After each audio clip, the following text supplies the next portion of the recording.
Nouvelle capsule audio, nous sommes donc à Frontignan pour cette 12e rencontre zygomatique et à l'occasion de cette journée de l'optimisme, nous sommes en compagnie de Yves-Alexandre Talman. Bonjour, oui, je m'appelle Yves-Alexandre, c'est juste. Alors ma première question c'est, qu'est-ce qui fait qu'on s'intéresse à l'optimisme, on s'intéresse à la psychologie positive? Comment ça s'est passé? Vous êtes tombé dans le bocal? Tout simplement, on se rend compte que la psychologie classique s'intéresse surtout à la souffrance, ça s'intéresse au malaise, à la névrose, peu importe comment on appelle ça, mais c'est pas forcément ce qui permet d'être heureux. Donc la psychologie positive offre un nouveau regard par rapport à ça, et surtout un regard avec de la science, avec des études scientifiques, qui fait que apparemment c'est des informations très solides qui peuvent se généraliser sur un ensemble de personnes, au-delà d'une idéologie, au-delà d'un regard qui serait celui d'un gourou ou d'une personne qui aurait trouvé elle-même le bonheur. Et dans ce sens-là, ça offre une multitude d'outils que les gens peuvent s'approprier pour aller mieux. Alors vous avez écrit de nombreux ouvrages, dont un qui véritablement attire mon attention, puisque nous, sur Génération Optimiste, on a tendance à effectivement regarder les choses de cette façon-là. Alors vous avez écrit un livre qui s'intitule « Devenir optimiste grâce à la psychologie narrative ». Est-ce que vous pouvez m'en dire plus sur cet ouvrage? Oui, en fait c'est une sorte de suite ou de complément à un autre qui a un titre un petit peu plus long et qui s'appelle « Les gens heureux ne s'inquiètent pas de savoir si c'est vrai, ils se racontent de belles histoires ». C'est l'idée centrale que c'est ce qu'on se dit par rapport aux événements qui détermine si on est plutôt heureux ou plutôt malheureux, plutôt que les événements eux-mêmes. En psychologie positive, on chiffre à pas plus de 10% la contribution des événements à notre bonheur. Le reste, c'est quand même ce que l'on en fait personnellement.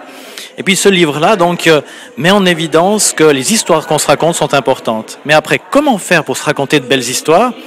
C'est exactement ce qu'on trouve dans Devenir optimiste. C'est-à-dire comment on peut modifier notre discours intérieur pour aller dans le sens de l'optimisme. Une question qui me vient à l'esprit, est-ce que vous êtes un homme positif, un homme optimiste dans votre quotidien? Je dirais que je ne suis pas tombé dans la soupe de l'optimisme, mais comme beaucoup de personnes, je dois y travailler.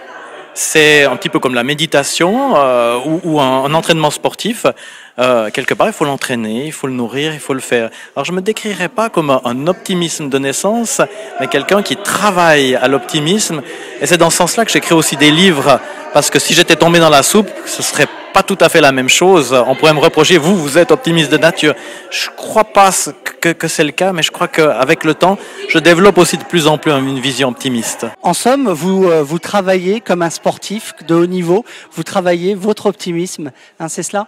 C'est ça, peut-être pas comme un sportif de haut niveau, mais en tout cas comme quelqu'un qui a comme objectif d'aller dans ce sens-là, et puis de s'entraîner régulièrement à l'optimisme, oui. Vous avez peut-être un dernier conseil à nous donner pour clôturer cette petite capsule? Alors, un conseil élémentaire, à savoir si on cherche à être plus optimiste dans la vie, la première chose qu'on peut faire, c'est mettre notre attention sur tous les éléments qui contribuent à ceci. Plutôt que de penser à nos soucis, à nos misères, à ce qui n'a pas été, on peut mettre notre attention sur ce qui a bien marché dans notre vie, ce dont on est fier.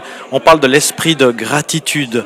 Quelque part, exprimer de la gratitude vis-à-vis de Dieu, si on y croit, de l'univers, de la vie des autres, de nos proches, toutes les personnes qui contribuent à notre bien-être. Et ça, alors, on sait que si on le pratique 2 fois par semaine, alors on a en quelques mois un effet significatif sur notre bonheur. Eh bien, je vous remercie Yves-Alexandre Talman d'avoir participé à cette petite capsule audio à l'occasion donc de cette nouvelle rencontre des zygomatiques et à l'occasion également de cette journée de l'optimisme. Merci infiniment et puis je vous souhaite une optimiste journée.